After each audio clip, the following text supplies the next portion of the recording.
Well, greetings and welcome to this midday meditation on Friday of Pentecost 3, the 26th of June in this long green season.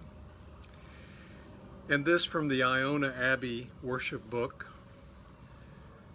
The world belongs to God, the earth and all its people. How good it is to live in unity. Love and faith come together. Justice and peace join hands. If Christ's disciples keep silent, these stones would shout aloud. Open our lips, O God, and our mouths shall proclaim your praise. Dear ones, we are seekers of light and life, bearers of shadows and burdens. We're struggling to journey together toward moral and spiritual fulfillment. We're learning to embrace the darkness where God dwells with enthusiasm that equals our love of light. We seek to remember that we are not just citizens of one nation or another, but of the human community.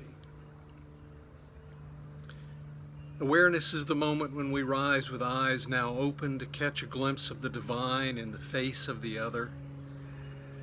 Then God's self-identification, I am that I am, I will be who I will be, becomes a liberating example of awareness and mutuality. Well, the pastoral theologian Howard Thurman was among Dr. Martin Luther King's mentors, and through his writings has been one of mine as well. He was a forefather in my own academic specialty of pastoral theology. In this season, I have thought often of these words from Howard Thurman. All around us, worlds are dying and new worlds are being born. All around us, life is dying and life is being born. Fruit ripens on the tree, the roots are silently at work in the darkness of the earth against a time when there shall be new lives, fresh blossoms, green fruit. Such is the growing edge, Thurman says. It's the extra breath from the exhausted lung, the one more thing to try when all else has failed, the upward reach of life when weariness closes in upon all endeavor. This is the basis of hope in moments of despair, the incentive to carry on when times are out of joint and people have lost their reason, the source of confidence when worlds crash and dreams whiten into ash. The birth of a child, life's most dramatic answer to death, this is the growing edge incarnate. Look well, Thurman says, to the growing edge. Those words came from a black man born into a culture of white supremacy, only one generation away from his grandmother's experience as an enslaved human being. He stood in a long lineage of lived testimony to the fact that new life beckons to us, even in the midst of deep challenges and pain and suffering.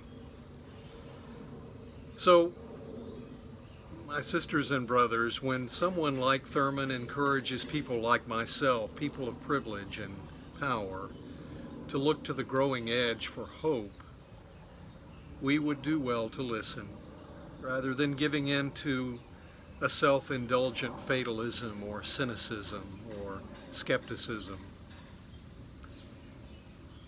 So I ask each of us the same questions I've been asking myself in this season of our lives together. What's the growing edge of your life? Some find it inwardly as they reach for a deeper sense of meaning and purpose. Some find it with other people at an edge where relationship needs begin, change, or even end. Some find it in their work as they look for ways to bring their gifts and graces into deeper fulfillment with their soul's imperative in the world's needs. Others find their growing edge in joining the struggle for justice in a broken world. I've come to think of Howard Thurman as one among those whom I call the wholly resilient, and they continue to teach me. Here's what I've observed in them, and these are questions that in this season of quarantine and profound social change invite prayer and contemplation and discernment, create the possibility for holy resilience in us too. I ask them with deep gratitude. What must I let go of, and in so doing, open myself up to God's grace? In the midst of change and transition, what abides? What remains unchanged? What of Christ am I being invited in my life at this time to put on?